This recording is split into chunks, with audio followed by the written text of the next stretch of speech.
I think sir हमने stock cash में recently जितने ट्रेड्स लिए थे उसमें से जितने हमारी लॉन्ग स्ट्रैटेजी स्टॉक्स हैं, एक पोजिशनल स्टॉक्स, पिछले कल क्योंकि हम शो में सेकंड हाफ में नहीं थे और परसों भी हम सेकंड हाफ में नहीं थे, तो कल और परसों में करीब हमारी 8 से 9 स्टॉक स्ट्रैटेजीज ऐसी हैं जिसमें एक डिसेंट मूव आया है। तो Nisha will share it on the screen. Yes so mother viewers, हमने जो स्टॉक्स दिए थे उसमें से जो लॉन्ग विनिंग स्टॉक्स हैं हमारे, जो हमने 9 फेब को सजेस्ट किया था, मदर्स एंड सुमी, जिसमें हमें बेस प्राइस था 119 का और टारगेट है हमारा 135 का। ये टारगेट हमारा अचीव हो गया था और इसमें हमने और बेस प्राइस से 13.45 का प्रॉफिट गेन किया है। केस में हमने एडवाइस की थी आपको 9 फेब को और with a base price of 3765 उसका टारगेट अचीव कर लिया आपने कल।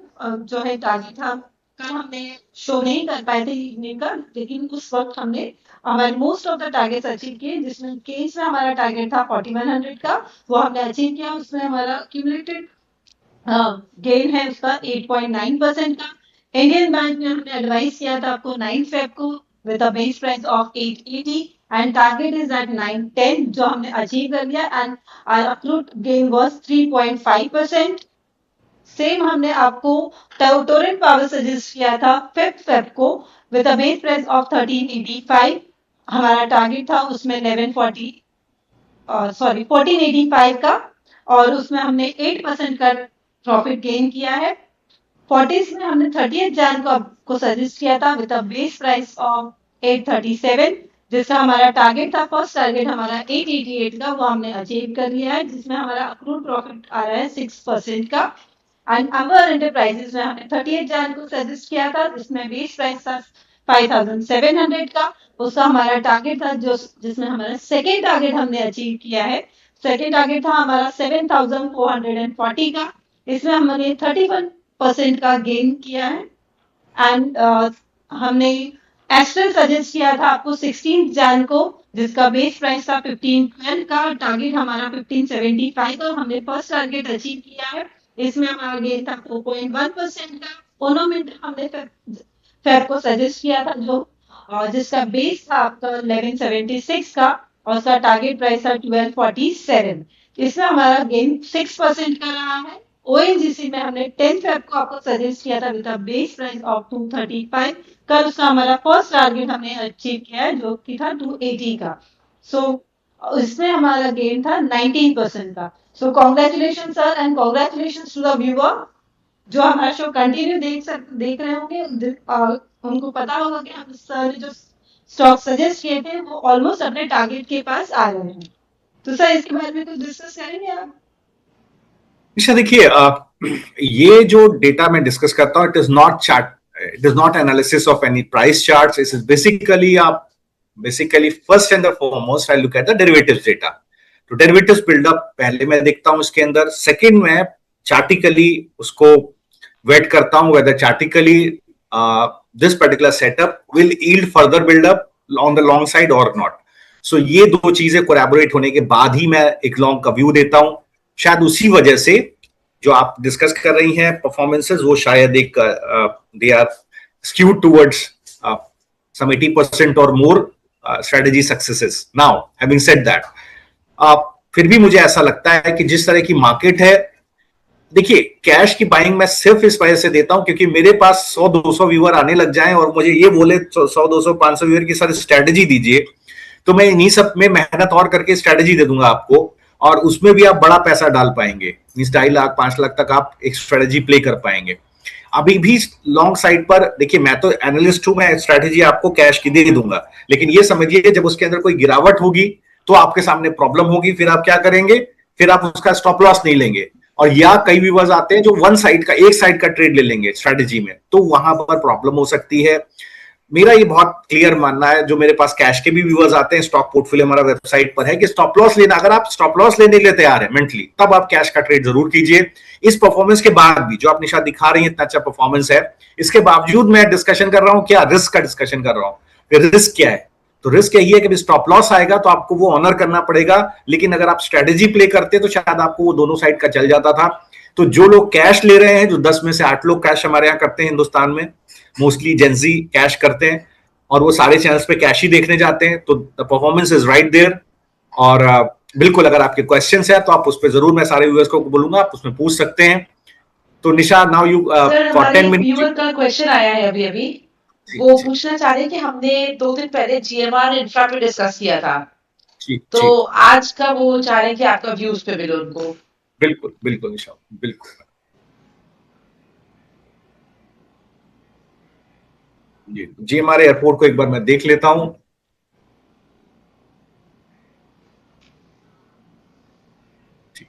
देखिए बिल्कुल, यहाँ पर देखिए 2 दिन मुझे ऐसा लगा था 97 के पास एक जेबार एयरपोर्ट का सपोर्ट रहेगा, लेकिन वो सपोर्ट काम नहीं कर पाया।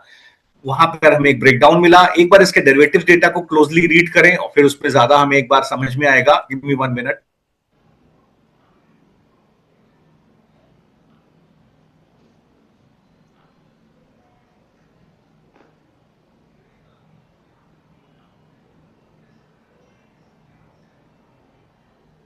जी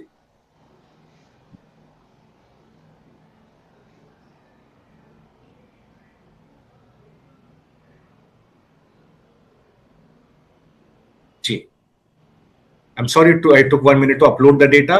सो देखिए यहां पर क्या हुआ है कि करीब 98 के बाद से एक लॉन्ग अनवाइंडिंग देखने को मिली। जैसे 98 के नीचे स्टॉक गया, 98.5 के नीचे स्टॉक गया, एक लॉन्ग अनवाइंडिंग देखने को हमें मिली है।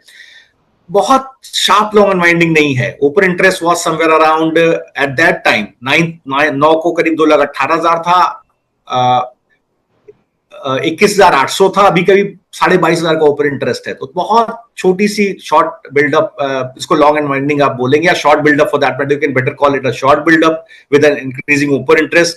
Having said that, PCR is 0.68, एक शॉर्ट बिल्डअप है। पीसीआर लो वीक है। पीसीआर लो वीक का मतलब है उतना पुट राइटर्स नहीं है। पुट राइटर्स नहीं होंगे तो जो मैंने व्यू दिया था, मुझे लगता था कि 95 के पास एक बेस बन जाएगा। 97 के पास, देखिए वही 97.5 के पास, अगर आपने वो शो देख करके व्यू लिया होगा तो यहां पर मैं कोई स्ट्रेटेजी बनाता तो मैं कोशिश करता स्ट्रैडल पे ही रहता, या for that matter short calendar call एक बनाता कि अगर कोई गिरावट आती 95 की तरफ तब भी मैं एक प्रॉफिट लेकर के स्ट्रेट के अंदर जाता। लेकिन अगर आप वैनिला ट्रेड ले रहे हैं तो मेरी आपसे हम्बल रिक्वेस्ट है व्यूअर्स से, प्लीज आपके नीचे नंबर दिया हुआ है 9820209987, प्लीज उस पर जरूर आप एक क्वेरी कीजिए और बिल्कुल आप उस पर अपनी क्वेरी जरूर डाला करिए। कोई वैनिला ट्रेड मत लीजिए, मेरी बात मानिए। किसी भी ट्रेड को अगर आप ले रहे हैं तो या तो स्टॉप लॉसेस बिल्कुल ऑनर कीजिए। 97.5 का बेस है, मुझे लगता है कि गिरावट या जोन के पास ही कहीं सेटल हो जानी चाहिए। जो इसका 6 फेब का डे लो है, दैट इज समवेयर 95.96, या तो वहां सरेंडर होनी चाहिए, otherwise it might further fall up to 94। तो वहां तक एक करेक्शन 94.75 तक आ सकता है।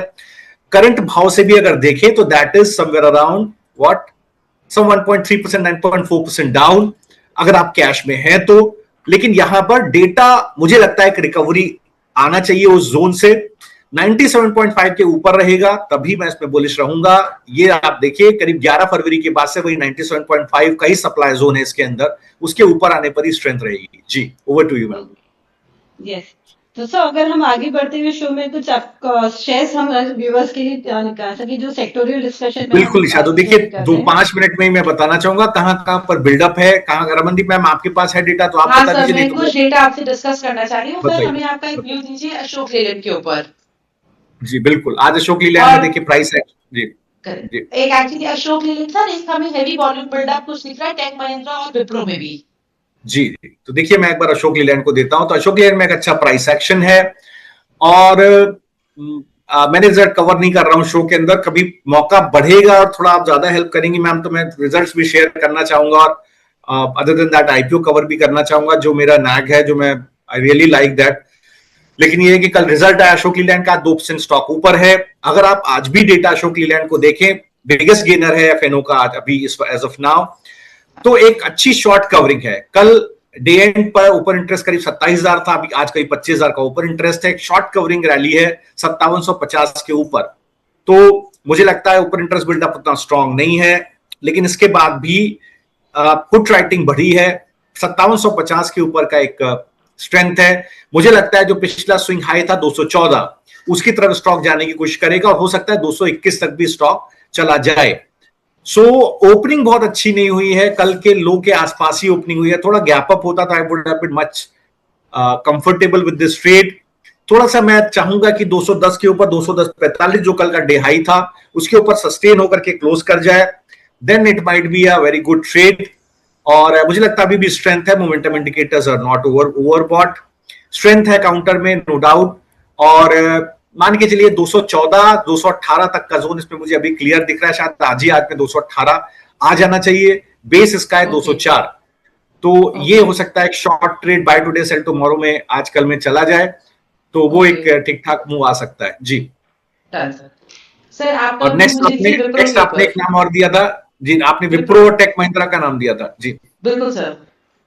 तो देखिए विप्रो टेक महिंद्रा दोनों में वॉल्यूम बिल्डअप है, 25% 12% का ऊपर का वॉल्यूम बिल्डअप है। टेकएम को एक बार देखिए, यहां पर टेक महिंद्रा के अंदर आप देखिए गिरावट है, बड़ी गिरावट है, आज करीब 4% की गिरावट है। वीक वैसे भी स्टॉक काफी वीक है, अपने क्रिटिकल मूविंग एवरेजेस के नीचे प्लेस था, negative correct order moving average में स्टॉक ट्रेड करा था। 1555 का जो मुझे लगता था लो आना चाहिए आज आ गया। आज सारे स्टॉक्स के लो आ रहे हैं, आज निफ्टी आईटी में स्टॉक्स के जो बॉटम है वो हिट हो रहे हैं। और अभी हमने शो के शुरुआत में इन्फोसिस के लिए भी देखा था, तो वही चीज टेक महिंद्रा के लिए भी एप्लीकेबल है, वही चीज विप्रो के लिए भी एप्लीकेबल है। तो फर्दर शॉर्ट अभी मैं यहां नहीं जाऊंगा, जिसका शॉर्ट था वेरी गुड, आपके पास शॉर्ट में यू मस्ट जो परपिचुअल शॉर्ट्स हैं, जो लंबे शॉर्ट्स लेकर के जाते हैं आईटी में, जिनके शॉर्ट्स रहे होंगे, they would have made a decent profit, but that is extremely impossible emotionally to carry a trade on short side for so long. So which is जो मैं ओवर द इयर्स देखता आ रहा हूँ, कोई भी इतना लंबा शॉर्ट लेकर के जाता नहीं है। तो कोई बात नहीं है, मुझे लगता है 218 तक ये गिरावट आ सकती है विप्रो के अंदर, और 218 के पास ही इसका बुलिश बेस है, और यहां तक एक गिरावट एक्सट्रीमली लाइकली है। 222 का भाव है, तो दोनों जगह पर शॉर्ट्स हैं। और बताइए मैम, और एक दो स्टॉक पूछ लीजिए तो नहीं। क्लोजिंग बेसिस पे हमें डिविस लैब पे काफी हेवी वॉल्यूम दिखा था जी। तो देखिए डिविस लैब पे बिल्कुल, अगर आप डिविस लैब को देखिए तो यहां पर भी एक अच्छी स्ट्रेंथ आई थी, लेकिन गिरावट आ गई। मुझे लगता है कि ये स्टॉक कल अच्छा चलने के बाद एक गिरावट में आज है।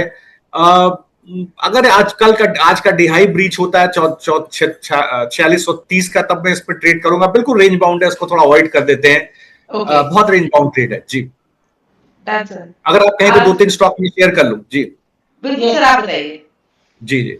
तो पहले तो देखिए बीएचईएल 20% का ऊपर इंटरेस्ट बिल्डअप, लॉन्ग साइड पर आज बिल्डअप है, स्टॉक ऑलरेडी करीब 1.7% ऊपर है। 20 डे सिंपल मूविंग एवरेज को क्रॉस किया है, बुलिश इंगल्फिंग आज कर रहा है। मुझे देखिए यहाँ पर करीब पीसीआर 8% ऊपर है, मींस पुट राइटर का बिल्डअप है। मुझे लगता है एक डिलीवरी बेस्ड सेलिंग हुई थी कल, और ये जो बिल्डअप है थोड़ा सस्टेन होना चाहिए ऊपर जाने के लिए। आज भी डिलीवरी अच्छी है। ऑयल इंडिया में एक बार एक अच्छी डिलीवरी है, यहां पर भी देखिए ऑयल इंडिया में कल भी एक अच्छी डिलीवरी थी, आज भी एक अच्छी डिलीवरी बेस्ड मूव है। और यहां पर देखिए मुझे लगता है एक्यूमुलेशन है ऑयल इंडिया में, एक अच्छा एक्यूमुलेशन चल रहा है, ये अच्छी स्ट्रेंथ ले सकता है। ये स्टॉक जैसे ही कहीं 490 के ऊपर निकलेगा, लगता है दोबारा 515 520 की तरफ जाने की कोशिश कर सकता है। तो ऑल इंडिया की तरफ जरूर ध्यान रखना चाहिए। परसिस्टेंट में गिरावट है। अपोलो हॉस्पिटल को देखते हैं, यहाँ कल भी एक अच्छी स्ट्रेंथ थी, कल भी एक डिलीवरी बेस्ड वॉल्यूम था, आज भी एक डिलीवरी बेस्ड वॉल्यूम इसके अंदर देखने को मिल रहा है। तो अपोलो हॉस्पिटल्स को भी ध्यान में रखना चाहिए। मुझे लगता है कल एक बड़ा मूव था इसके अंदर, आज 1% स्टॉक नीचे है। जो बेस है स्टॉक का वो कल का डे लो ही रहेगा, दैट इज समवेयर अराउंड 7400। अगर ये सस्टेन रहता है, इसके नीचे फिसल जाता है वीकनेस, अगर ये सस्टेन रहता है और कल का हाई निकल जाता है ऊपर की तरफ, तो आप ये मान के चलिए 7750 7800 की तरफ जाने की कोशिश करेगा। तो मुझे लगता है HCL हो गया, आप पहले इस पे ध्यान रखिए, आप ऑल इंडिया पे ध्यान रखिए, आप अपोलो हॉस्पिटल पे ध्यान रखिए, और चौथा स्टॉक है प्रीमियर एनर्जी, इसको भी एक बार देख लेते हैं। कल भी इस स्टॉक के अंदर अच्छी स्ट्रेंथ थी, और माफ कीजिए कल एक बड़ी गिरावट थी, वॉल्यूम बेस्ड गिरावट थी। आज भी स्टॉक में फर्दर वीकनेस है। मुझे लगता है शॉर्ट साइड पे अभी हम ट्रेड नहीं ले रहे हैं, तो इसको अवॉइड कर देते हैं। तो ये 2-3 स्टॉक हैं जिनको लॉन्ग साइड पे आपका व्यू मुझे पावर इंडिया पे चाहिए था। बिल्कुल। तो देखिए पावर इंडिया पे आपने बहुत बड़ा टारगेट अचीव किया है एडवाइस के बाद, और अभी भी स्टॉक काफी अच्छी स्ट्रेंथ में है। हिताची एनर्जी बेहतरीन कंपनी है। मैं देखिए 2280 का भी जोन इसने तोड़ दिया है, 2300 रुपए के ऊपर चल रहा है, और मेरे ख्याल से आपके एडवाइस भाव से करीब 22% ऊपर है। सर हमने तो ये स्टॉक 3 फरवरी के शो में डिस्कस किया था, मतलब बेस ऑफ 18650, और हमने तब का टारगेट 19,900 दिया था। बिल्कुल, तो विद अब देखिए फैक्ट दैट हम 23,000, इसमें कंटिन्यूएशन रखेंगे ट्रेड के अंदर। बिल्कुल देखिए 23,000 22,000 रुपए का, इसमें 22,850 का एक व्यू था मेरा। अभी देखिए 22% ऊपर है, आज ये 23,000 के ऊपर जा रहा है स्टॉक। बहुत अच्छी कंपनी की मैं फंडामेंटली कवर करूंगा, बेहतरीन कंपनी है, लॉन्ग टर्म इन्वेस्टमेंट है। मैंने काफी 2-3 साल पहले मनी9 वगैरह पे भी इसके डिस्कशंस किए थे। हिताची एनर्जी, सीजी पावर, बेहतरीन कंपनियां हैं। तो इन सब कंपनियों में आपके लॉन्ग टर्म इन्वेस्टमेंट्स भी हो सकते हैं, और देखिए स्टॉक भी ऑल टाइम हाई पर ट्रेड कर रहा है। नाउ मुझे लगता है ये स्ट्रेंथ कंटिन्यू हो सकती है, तो बिल्कुल हिताची एनर्जी की तरफ आपकी स्ट्रेंथ, आपका एक बार जरूर व्यू होना चाहिए।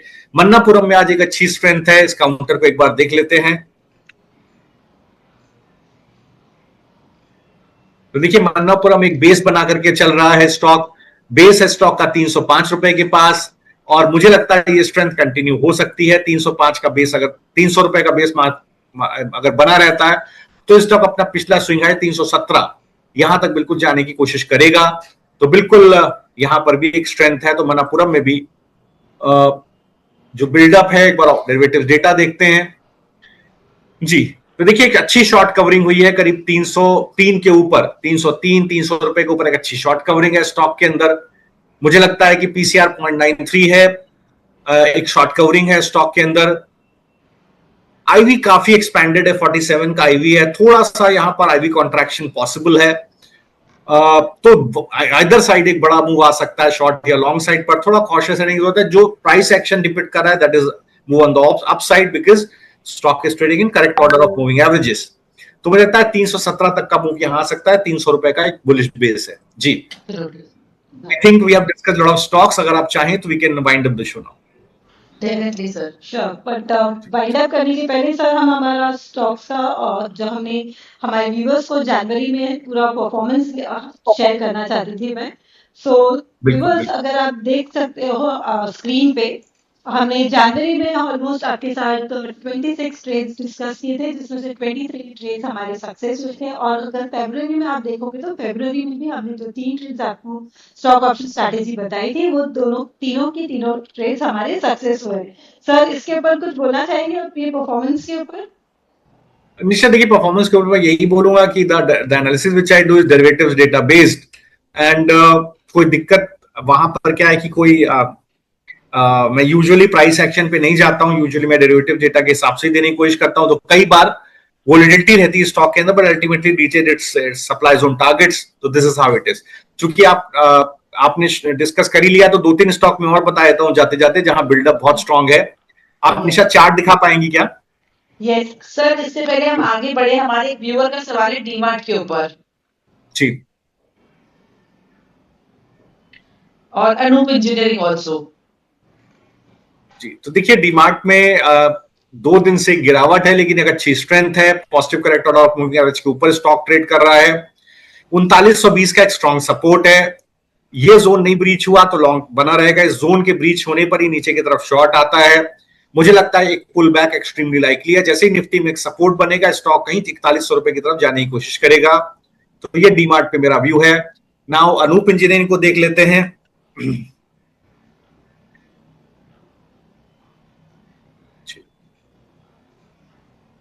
तो यहां पर भी देखिए स्टॉक स्ट्रगल कर रहा है समवेयर अराउंड अपने 50 और 60 डे एक्सपोनेंशियल मूविंग एवरेज के आसपास, और मुझे लगता है कि थोड़ा सा 2050 के नीचे नहीं जाना चाहिए स्टॉक। 2050 का ही भाव है, इसके नीचे जाकर के क्लोज करेगा, मतलब पिछले 3 दिन के कंसोलिडेशन जोन के नीचे क्लोज करेगा तो वीकनेस आ सकती है। तो इसका जो मैं आपको स्टॉप लॉस दूंगा वो है परसों का डे लो, दैट इज 2026 के नीचे जाकर के क्लोज होगा तो वीकनेस आएगी। लेकिन मुझे लगता है कि एक बायस पॉजिटिव साइड पर ये स्टॉक का 2200 रुपए के ऊपर स्टॉक निकल गया तो आपको एक अच्छी स्ट्रेंथ 2480 की तरफ देखने को मिल सकती है जी। कैश का स्टॉक है, तो मेरे पास का डेटा नहीं है, और डीमार्ट का डेटा मैंने देखा नहीं, लेकिन डीमार्ट को मैंने प्राइस एक्शन पे ही बताया क्योंकि डीमार्ट में पहले कवर कर चुका हूं। और अदर देन दैट आप अगर बताइए तो 3-4 स्टॉक में जल्दी जल्दी आपको प्राइस एक्शन आपको मैं बताता हूं, दिखा दीजिए जहां पर मूव्स है। आप फटाफट चार्ट दिखा दीजिए जी। तो पहले आप जिंदल स्टील को दिखाइए निशा। Yes sir. जी, तो इस स्टॉक को आप देखिए, ये ऑल टाइम हाई पर ट्रेड कर रहा है और अभी भी डे हाई के आसपास ये ट्रेड कर रहा है आज भी। और यहां पर मुझे लगता है कि जिस तरह का बिल्डअप है, एक स्ट्रेंथ है काउंटर के अंदर, जिंदल स्टील के अंदर। डेरिवेटिव्स डेटा में भी मुझे एक स्ट्रेंथ यहां देखने को मिल रही है। चोला फाइनेंस, मैंने पहले भी स्टॉक को डिस्कस किया है। देखिए, जो स्टॉक में आज अभी जो डे हाई के आसपास ट्रेड कर रहे हैं वो है चोला फाइनेंस। यहां पर भी एक डे हाई के आसपास स्टॉक में ट्रेडिंग हो रही है, तो इस स्टॉक को भी आप एक बार ध्यान में रख सकते हैं।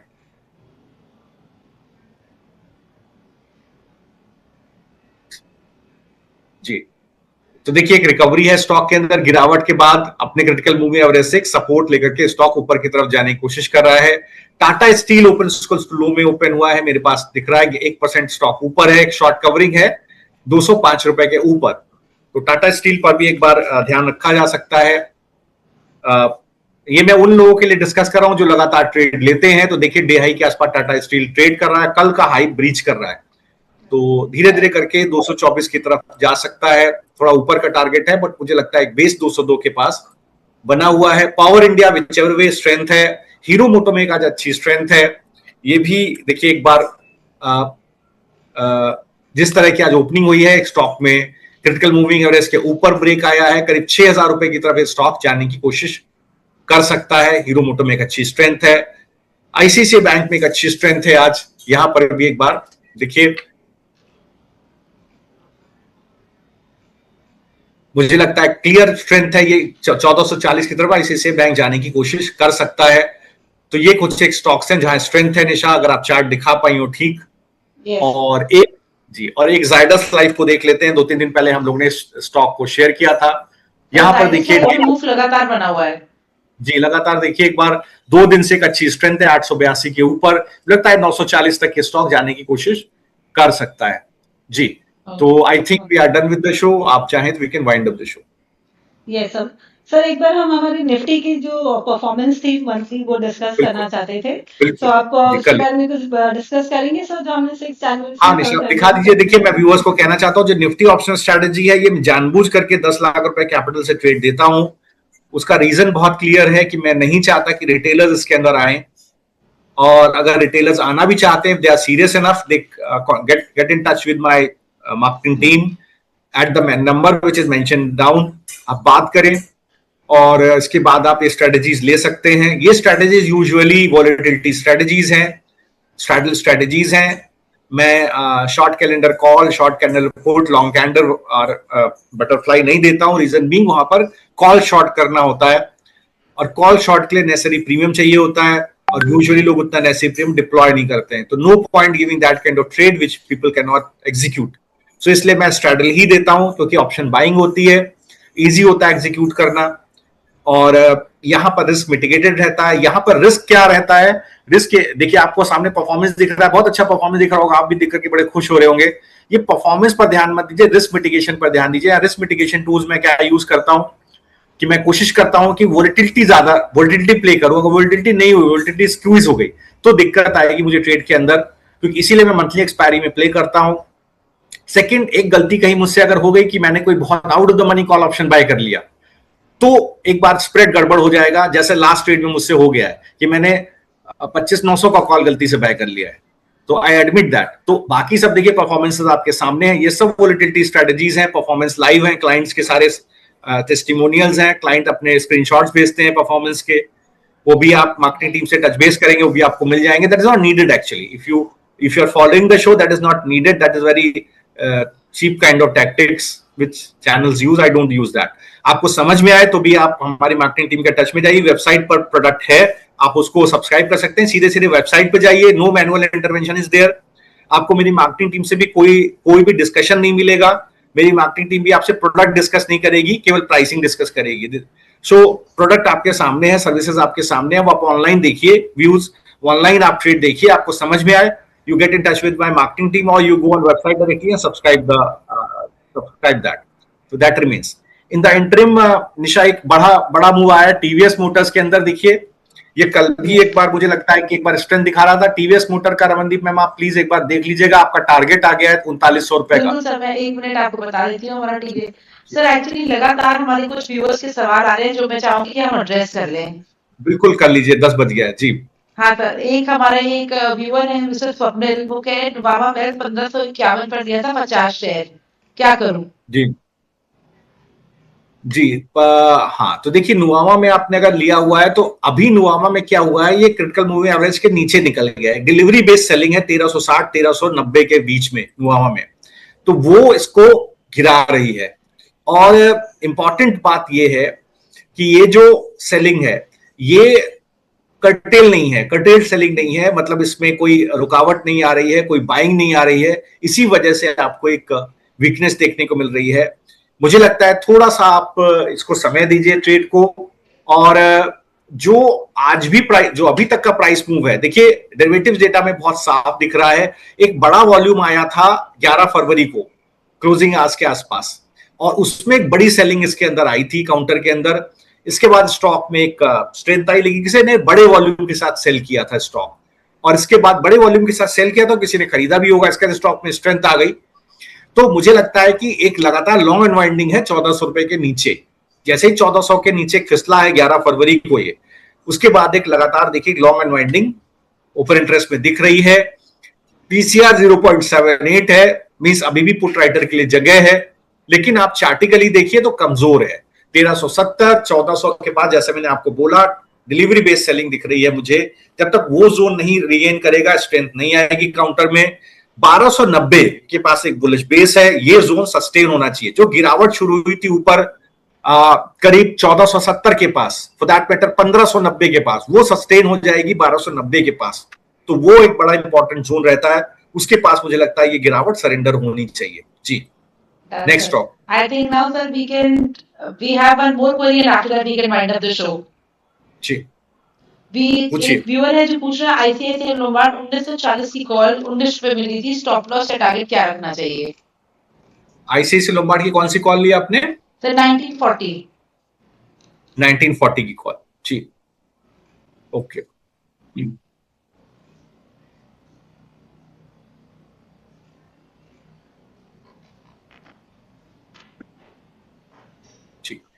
तो देखिए बिल्कुल आप बने रहिए इसके अंदर, आपको आप बिल्कुल 1950 की कॉल है, थोड़ी out of the money call है आपके पास। 1950 ही इंपॉर्टेंट इसका सप्लाई जोन है, 1950 1946, that zone is a basic good supply zone.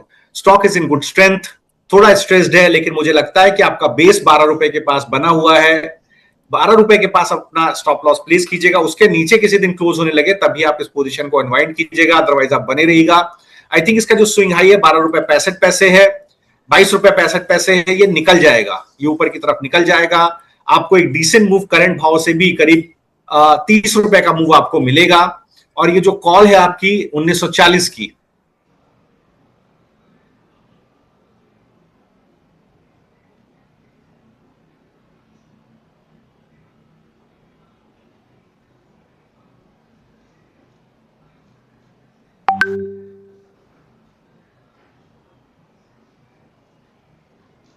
Yes yes जी। तो देखिए जो 1940 की कॉल है, बिल्कुल आप इसमें बने रहिए। आपको क्या करना है, 22 रुपए 80 पैसे के ऊपर निकलेगी तो ये आपको एक डिसेंट टारगेट 32 रुपए तक आपको देखने को मिल जाएगा। बने रहिएगा साहब, ठीक है, दैट्स इट। सर हमारे एक और व्यूवर है लक्ष्मण सिंह, वो जानना चाहते हैं अडानी ग्रीन्स के बारे में, आपकी राय जानना चाहते हैं सर। जी देखिए अडानी ग्रीन एनर्जी बिल्कुल positive correct order moving stock है, स्ट्रेंथ है 947 का बेस है। मुझे लगता है जैसे ही जब बड़ी सप्लाई जोन है वो है आपका 1000 रुपए के पास, 1000 रुपए का लेवल ब्रीच होगा तो आपको ऊपर की तरफ सीधे ये करीब 1045 तक का मूव देखने को मिल सकता है। स्ट्रेंथ है काउंटर में नो डाउट, और मुझे लगता है बिल्कुल इस काउंटर के अंदर आपको बने रहना चाहिए। आप